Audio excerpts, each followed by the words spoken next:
Olá a todos, vamos iniciando ali mais um encontro, agradecido sempre a Deus, nosso Pai, a Jesus Cristo, nosso Mestre, a Frei Fabiano de Cristo, aos Espíritos amigos, e pedindo nesse momento por todos os lares da terra, por todas as famílias, por todos os casais, por todos os jovens, mas pedindo também por aqueles que vivem sozinhos, por aqueles que se sentem sozinhos. Pedindo por todo o nosso planeta, pelo nosso estado, pela nossa cidade, e que luz se faça dentro de cada um de nós. Então nós vamos iniciando hoje, trazendo do Evangelho segundo o Espiritismo, capítulo 9, Bem-aventurados aqueles que são mansos e pacíficos. Então nós vamos falar sobre a paciência, que é um dos trechos do Evangelho que particularmente eu tenho um carinho especial, porque é um texto não longo, no entanto, ele traz ali bastante aprendizados a todos nós. Então ele nos diz: a dor é uma bênção que Deus envia a seus eleitos. Não vos atormenteis, portanto, quando sofredes, mas ao contrário, bendizei a Deus Todo-Poderoso que vos marcou pela dor nesse mundo para a glória no céu. Né? Então parece ser um paradoxo, um pouco contraditório, que nós sejamos convidados ali a agradecermos a Deus pela dor, né? E temos aprendido que aprendemos também, sim, pela alegria, pelas coisas boas que nos acontecem, pelas realizações, mas temos visto que a dor ela tem um papel fundamental também no nosso crescimento. Vinícius nos diz que a dor ela atua na nossa vida como um fertilizante atua na vida de uma planta, não é? Que nós somos ali, a terra é formada de elementos retardatários, de espíritos em luta, que é o nosso caso. Então é muito natural que todos nós temos as nossas dores, as nossas decepções, e nessa luta por nos sentirmos melhores, né, nós procuramos a ajuda de Deus, procuramos ali uma filosofia religiosa que nos dê o suporte necessário, buscamos ali a ajuda do nosso espírito protetor, enfim. Nessa busca, nessa luta, quantas vezes nós saímos dali mais amadurecidos, um pouco menos orgulhosos, compreendemos ali também a dor do outro, tanto que é muito comum muitos falarem: olha, eu não quero, não desejo que o meu pior inimigo passe por essa dor, por esse sofrimento que eu estou passando. Então vejam que isso nos faz ali repensar, refletir, mudar a nossa atitude, entender a dor do outro, termos ali um pouco mais da empatia que tanto se fala hoje em dia, né? Então a dor ela tem essa função regeneradora de servir ali como estímulo na nossa vida e de todos que convivem conosco. E ele diz também: sede pacientes. A paciência é também caridade, e deveis praticar a lei da caridade ensinada pelo Cristo enviado de Deus. A caridade da esmola dada aos pobres é a mais fácil delas. No entanto, há uma bem mais difícil e, consequentemente, mais louvável, mais meritória, que é perdoar aqueles que Deus colocou em nosso caminho para nos servirem de teste em nossos sofrimentos e colocar a nossa paciência à prova. Então ele diz que a paciência também é uma maneira de caridade, que a ajuda material ela tem, claro, seu valor, né? Quantas vezes se alivia a fome, traz ali um pouco mais de conforto, né? Quantas vezes até vidas são preservadas ali com a alimentação que se doa. No entanto, ele fala que a caridade mais difícil é de perdoar aqueles que Deus colocou em nosso caminho para serem testes, instrumentos ali da nossa paciência. Porque é muito fácil nós gostarmos, termos afinidade com aqueles que compartilham dos mesmos gostos, dos mesmos ideais, da mesma linha de pensamento.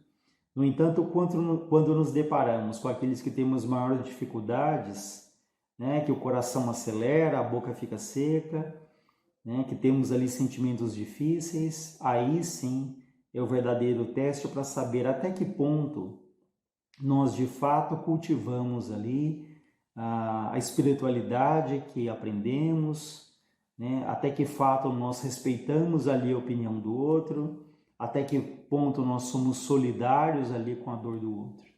Então essas situações difíceis são ali testes em que nos levam até a nos enxergarmos como de fato nós somos, e aí gradativamente aquela luta que todos temos para amenizarmos, né? Às vezes uma situação que é tão difícil no primeiro momento, quando ela é bem suportada, quando pedimos a Deus a inspiração, quando lutamos com as dificuldades que trazemos dentro de nós mesmos, quantas vezes uma dificuldade inicial ela se transforma em respeito, e do respeito, quem sabe até uma grande afinidade, uma grande amizade surge de uma situação que inicialmente era tão difícil. E hoje a gente sabe que essas situações que a gente se depara, dos supostos inimigos que temos, quantas vezes são reencontros aí de vidas passadas, de situações que nós podemos ter provocado, né? E que Deus ali não nos reúne sem um motivo justo. E se é justo o motivo, também justo é o aprendizado, justa é a causa, né? Para que nós jamais nos sintamos como vítimas daquela situação, não é? E que ao invés de alimentar essas discórdias, nós peçamos muito a Deus a força, a lucidez necessária para que a gente possa gradativamente irmos diluindo aquela parede que existe entre nós e aquela pessoa, aquelas pessoas que temos dificuldade, né? E lutando assim, aos poucos, nós vamos amenizando e, como foi dito agora há pouco, quem sabe até transformando ali numa grande amizade. Até porque muitas vezes aqueles que temos ali um sentimento tão difícil, talvez foram grandes amigos nossos no passado, né? Porque tivemos afeição, tivemos a confiança, em algum momento essa confiança houve uma ruptura, porque se uma pessoa que faz alguma coisa contra nós, que nós não temos vínculo nenhum, aquilo dói, aquilo machuca, mas na maioria das vezes o tempo dilui aquilo, se encarrega de deixar aquela situação mais tranquila. Agora, quando é alguém que nós amamos, que nós confiamos, a dor, a decepção é maior, ou seja, talvez alguém que hoje temos tanta dificuldade seja alguém que tínhamos uma grande afinidade no passado. A gente lembra até exemplo hoje mesmo de encarnados, de pais e filhos que brigam, que não se falam há muitos anos, e de repente por uma situação de doença ali do pai, quem fica para cuidar daquele pai? Aquele filho que se tinha tanta dificuldade que não se falavam.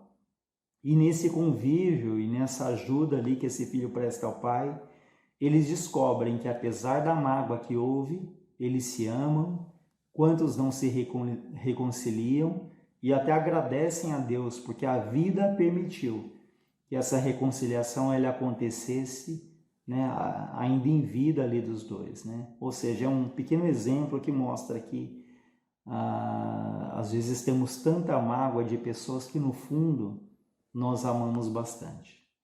E ele nos diz: eu sei que a vida é difícil. Ela se compõe de mil coisinhas que são como alfinetadas que acabam por ferir. Mas é preciso observar os deveres que nos são impostos, as consolações, também as compensações que temos em contrapartida.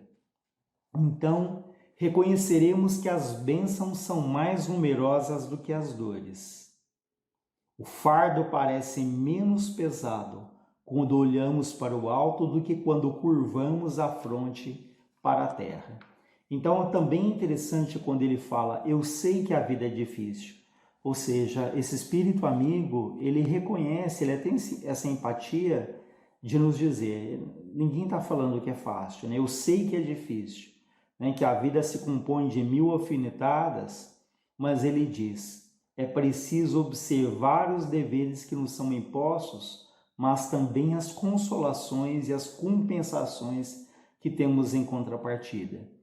Então esse é um convite para que nós valorizemos também as bênçãos que recebemos, né, os momentos de alegria que a vida nos proporciona. É muito comum, às vezes a gente teve um dia ali agradável, em que tantas coisas boas aconteceram. Se acontece uma coisa que foge ali ao nosso controle, ao planejado, aquilo já nos irrita. Quantas vezes a gente fica mal-humorado e esquece tudo que de bom aconteceu ali até aquele momento. Mas ele diz, olha, que é preciso observar, né? Então, para que vejamos o lado bom das coisas, é importante observarmos, porque ninguém valoriza aquilo que não percebe, ninguém percebe aquilo que não observa. E nós estamos perdendo o poder da contemplação, né? De observar as coisas, de agradecermos. É que pensamos sempre nas grandes alegrias, né? Nós não valorizamos, por exemplo, o fato de termos ali um lar, alimentação, né? Por exemplo, nessa época de quarentena, reclamamos tanto, mas graças a Deus, né, daqueles que têm ali uma casa onde podem se refugiar, onde podem se alimentar, onde podem de alguma maneira se distraírem, não é? Enquanto tantos estão ali nas ruas, no frio, com fome, sem ali os cuidados mais básicos. E tem uma atriz mineira, uma comediante chamada Concessa, e ela fala alguma coisa interessante. Ela fala dessa questão de percebermos o lado bom das coisas, né? Como que age ali um pessimista e o otimista? O pessimista, ela diz, ele fala do lado ruim, né? Por último.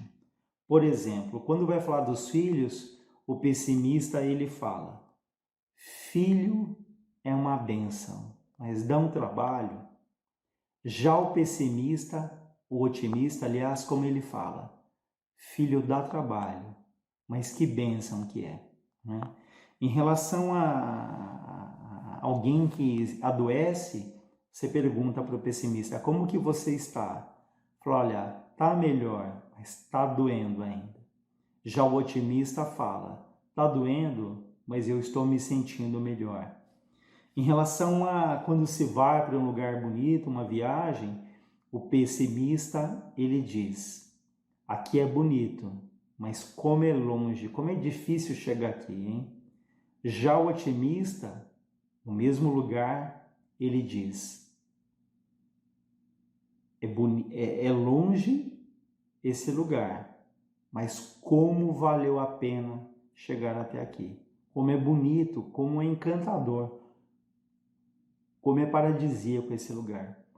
Então vejam que são a mesma situação, mas com visões diferentes.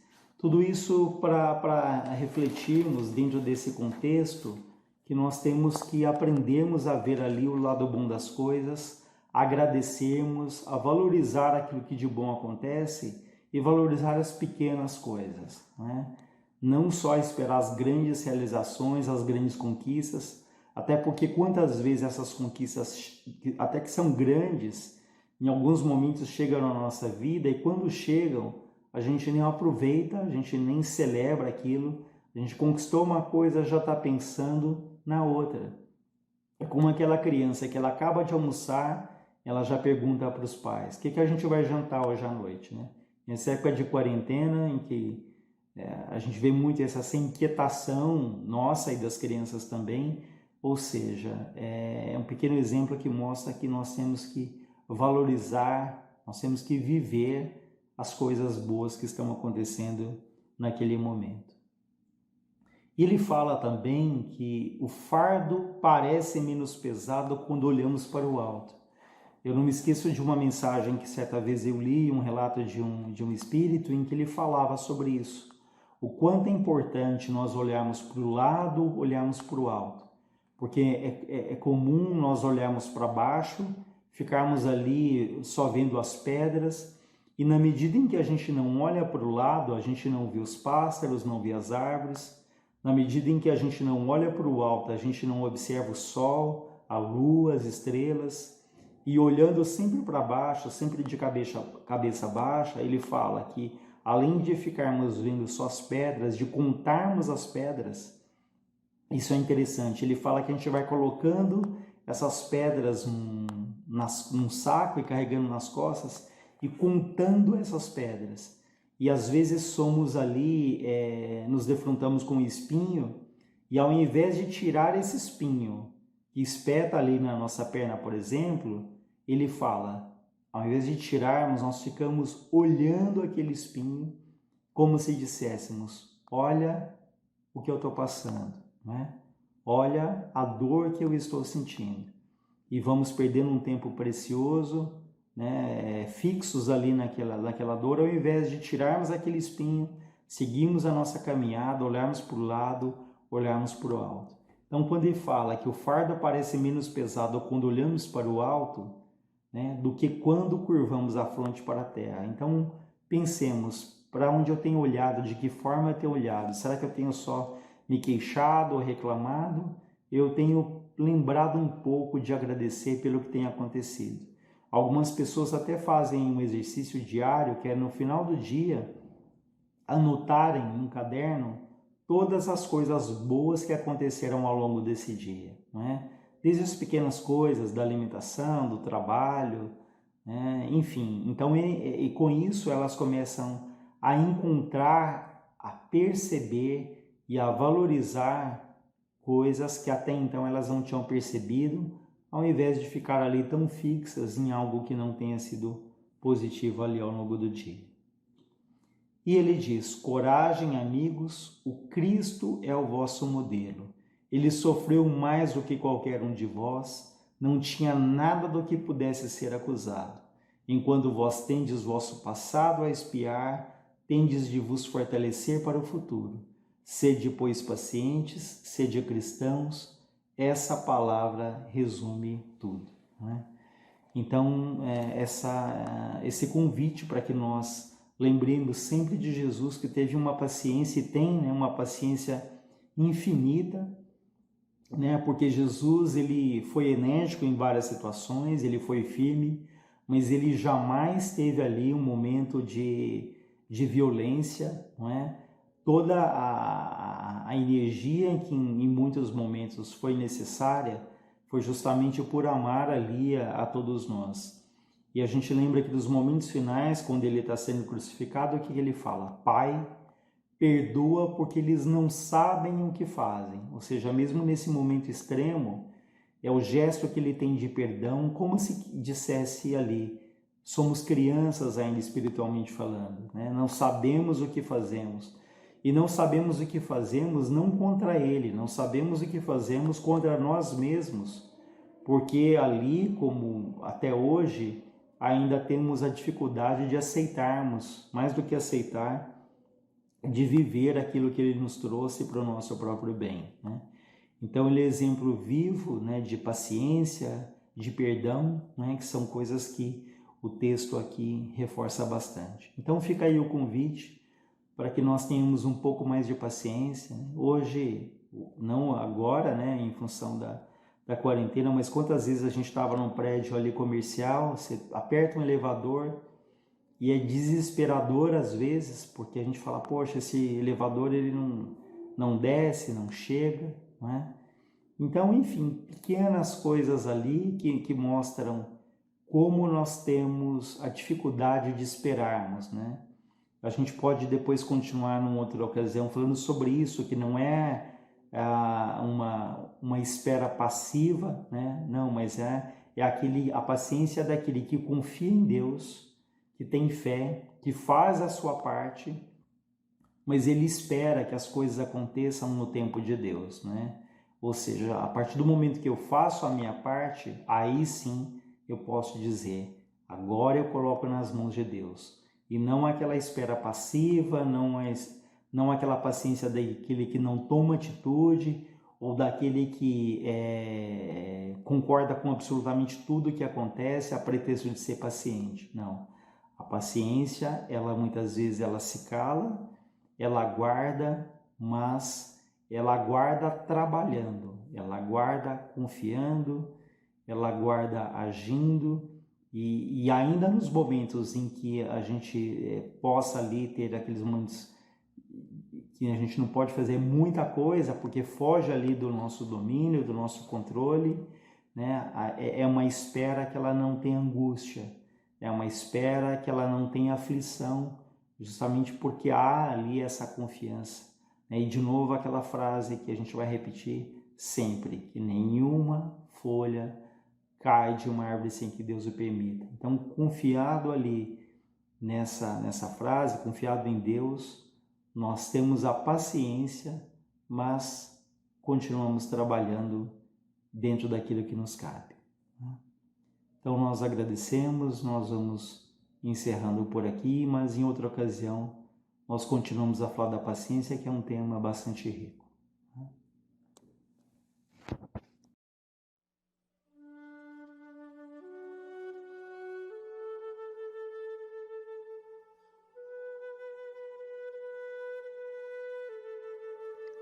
Boa noite a todos. Vamos juntos buscar alguns pontos para reflexão no Livro dos Espíritos. No livro 4, Esperanças e Consolações, Kardec coloca o tema Preocupação com a Morte, na questão 941. A preocupação com a morte é para muitas pessoas uma causa de perplexidade. Mas por que essa preocupação, se elas têm o futuro pela frente? E eles respondem a Kardec: é errado que tenham essa preocupação, mas que queres? Procuram persuadi-las desde cedo de que há um inferno e um paraíso, sendo mais certo que elas vão para o inferno, pois lhes ensinam que aquilo que pertence à própria natureza é um pecado mortal para a alma.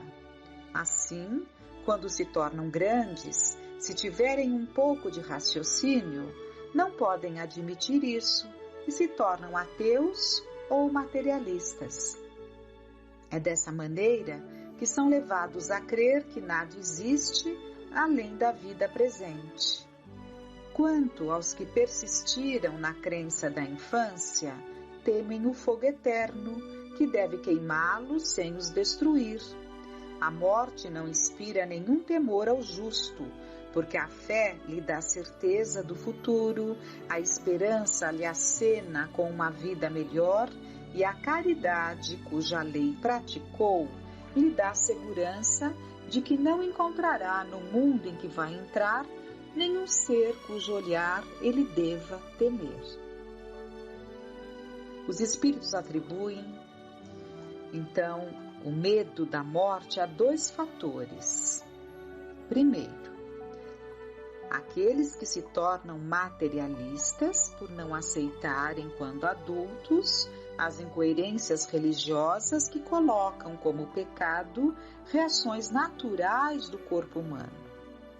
Segundo, aqueles que mantêm a crença da infância, mantendo um medo de arder no fogo do inferno.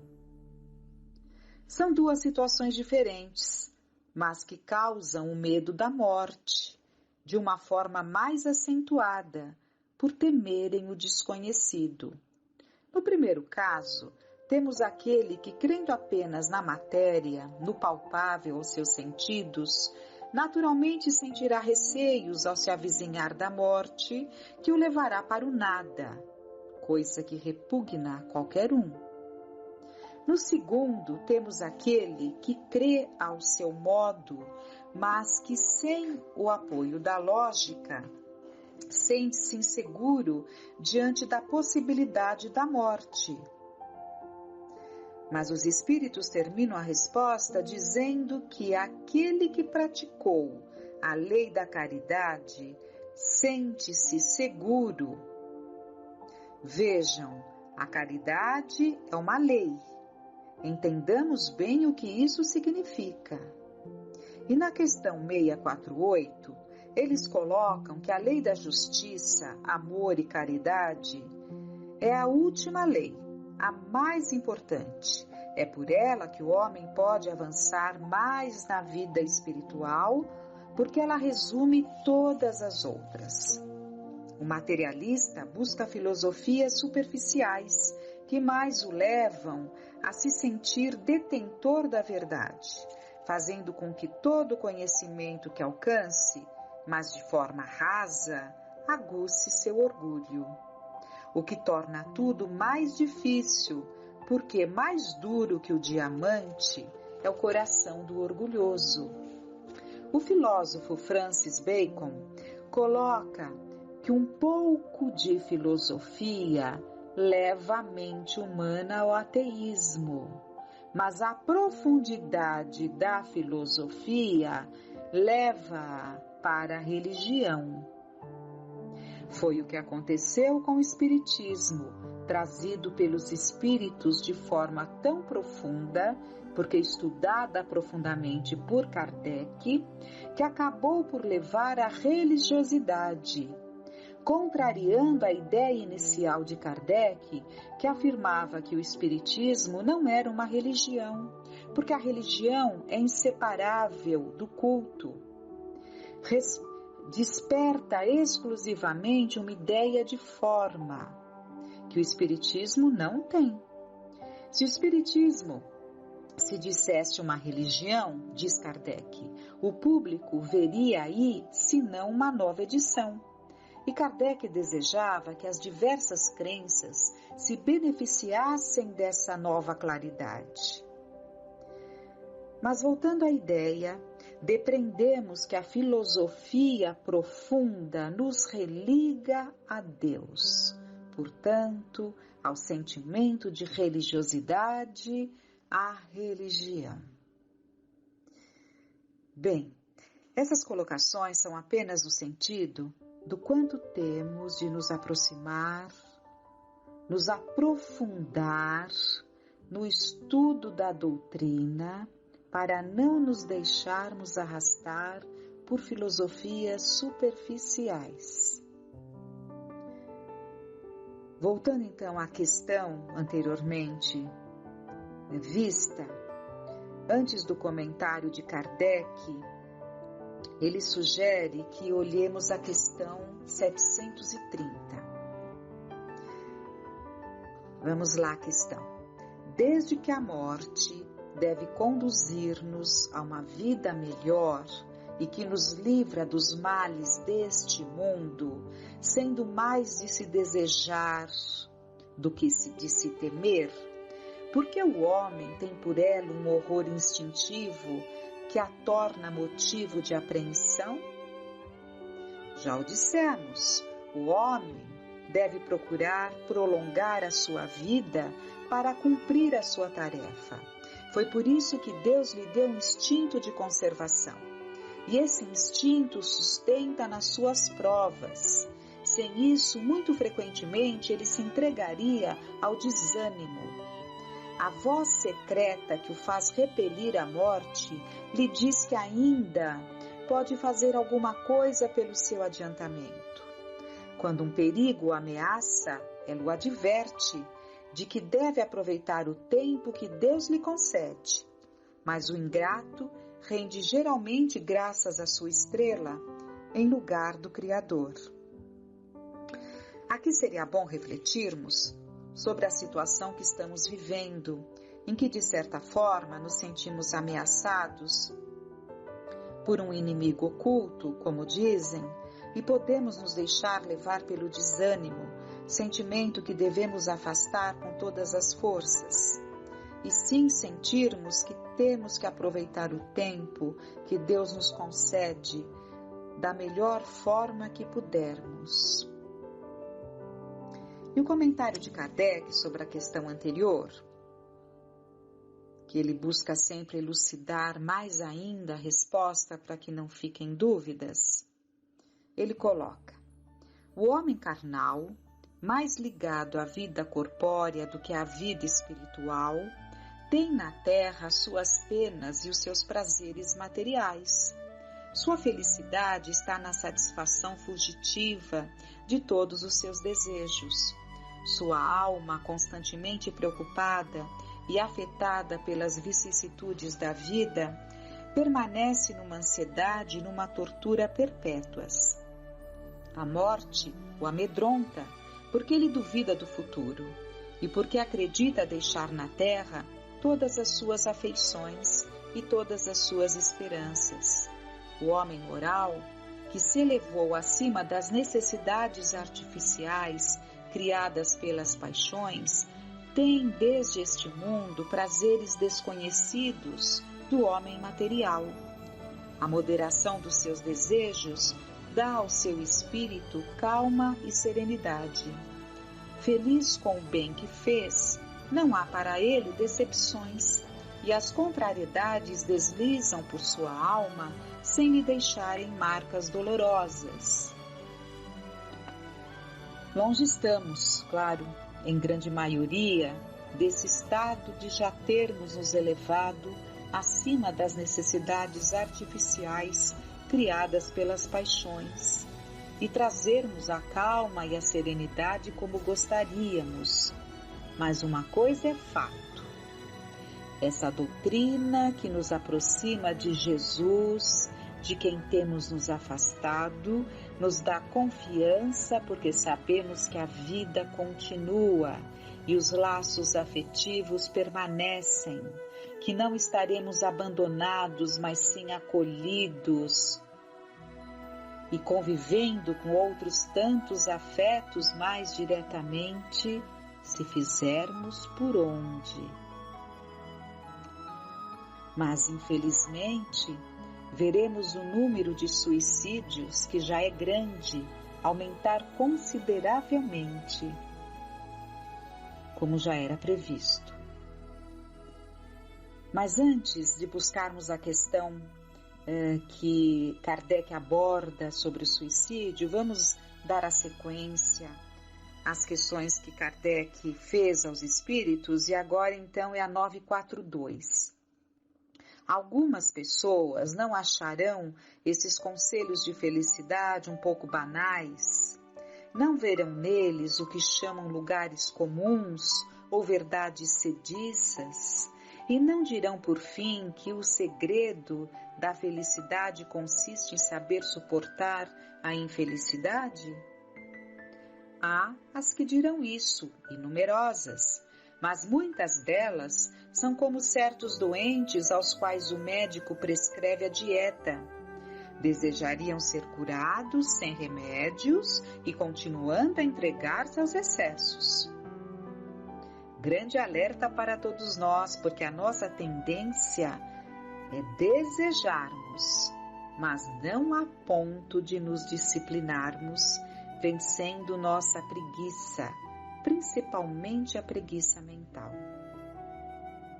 Mas voltando à previsão do crescimento dos suicídios, vamos ver a questão seguinte, em que Kardec pergunta a eles: de onde vem o desgosto pela vida que se apodera de alguns indivíduos sem motivos plausíveis? Efeito da ociosidade, da falta de fé e geralmente da saciedade. Para aqueles que exercem as suas faculdades com um fim útil e segundo as suas aptidões naturais, o trabalho nada tem de árido e a vida se escoa mais rapidamente. Suportam as suas vicissitudes com tanto mais paciência e resignação, quanto mais agem tendo em vista a felicidade mais sólida e mais durável que os espera. Bem, eles apontam 3 pontos que abrem portas, campo para pensamentos que crescem, ganham espaço, trazendo sentimentos destrutivos, levando a ideias e até a realização do ato. O primeiro, então, é a ociosidade. Nesses dias em que muitos estamos, de certa forma, afastados do trabalho ou da nossa rotina, é importante que não nos acomodemos. Ouvimos constantemente que devemos nos sensibilizar com a dor do outro. Chegam de todos os lados pedidos de prece. Que não fiquemos indiferentes. Enviemos um pensamento amoroso de ternura. Isso nos lembra o relato de André Luiz, de uma mãe viúva que no Evangelho do Lar pedia para a filha mais velha trazer alguma coisa do jornal que a tivesse tocado. Relatos de Ivone Pereira também nos mostram o alcance desta prática. Além das nossas preces silenciosas emitidas a esses sofredores, pensemos no bem que faremos aos às nossas crianças, quando juntos fizermos essas vibrações. Em que alguns deixarão de ser uma simples estatística, e que momentos de prece familiar não se limitem a uma vez por semana. Esta prática, com certeza, nos fará um enorme bem, porque nos auxiliará a não nos mantermos indiferentes à dor do próximo. O outro ponto é a falta de fé. Quanto podemos colaborar de forma discreta para que aqueles que estejam buscando possam saciar-se de conhecimento que o ajudarão a desenvolver a fé aliada à razão. Como já foi dito em outros momentos, deixemos de lado a enxurrada de mensagens psicografadas que, em sua maioria, mais confundem do que esclarecem, mais afastam do que atraem. A doutrina é rica de textos que tanto esclarecem como reconfortam. E vamos então nos aproximando do momento de fazermos a nossa prece. Reservemos os momentos que se seguirão para relermos as questões e refletirmos, enriquecendo o nosso entendimento e nos exercitando na nossa capacidade de vibrarmos. A vibração é um pensamento condensado, portanto exige de nós a concentração, o dispêndio da nossa energia para aqueles que vivem situações conflitantes, encarnados e desencarnados. Vibremos com amor e feliz de nós se fizermos em família. Que Deus abençoe os nossos propósitos. Meus discípulos serão reconhecidos por muitos se amarem, ensinou-nos Jesus.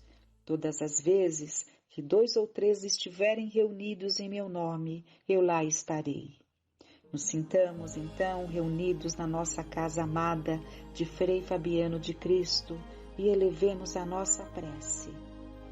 Pai nosso que estais nos céus, santificado seja o vosso nome. Venha a nós o vosso reino, seja feita a vossa vontade, assim na terra como no céu. O pão nosso de cada dia dai-nos hoje.